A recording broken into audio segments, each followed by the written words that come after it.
Last time these two teams met on a pitch, they combined for 9 goals. The time before that, a 17-year-old ended the French tournament run. Today, we are in Arlington, Texas, with the roof closed at AT&T Stadium. Spain, France, Argentina, and England have held the top 4 spots in the world for 2 straight years. Under a standard bracket, they'd be the projected favorites to meet only in the final.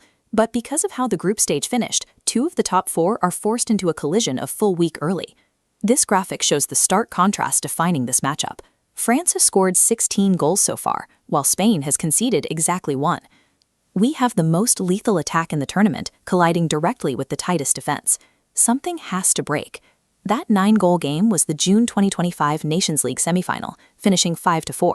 Spain built a 5-1 lead inside the first hour.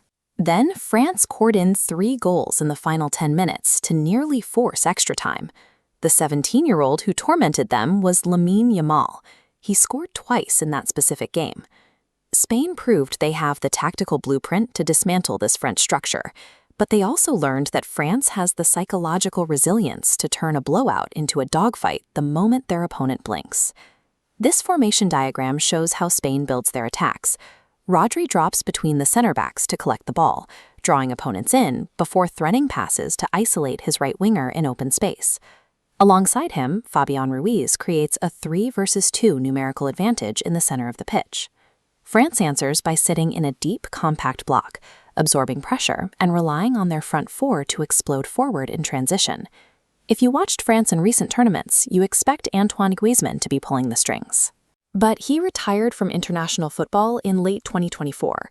Without him, France has rebuilt their identity entirely around raw speed, leaning heavily on younger, direct attackers like 20-year-old Désiré Doué. Meanwhile, Yamal has only scored 1 goal all tournament after picking up a hamstring injury in the spring.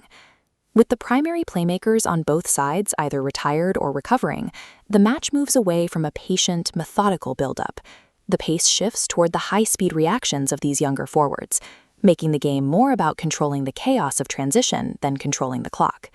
The tactical theories go out the window once the whistle blows. This game comes down to 3 individual matchups. First, Kylian Mbappé attacking the open grass behind whoever lines up at left back for Spain.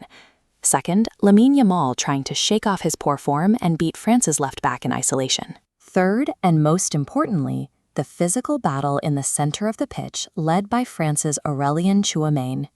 The team that survives the sheer physical toll of that central midfield fight will dictate the tempo for the entire 90 minutes.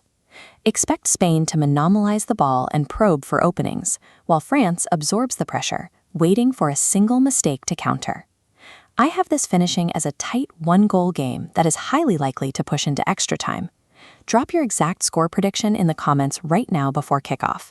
No matter who advances to the final weekend, the sheer tactical quality and elite talent on the field today make this the true pinnacle of the World Cup.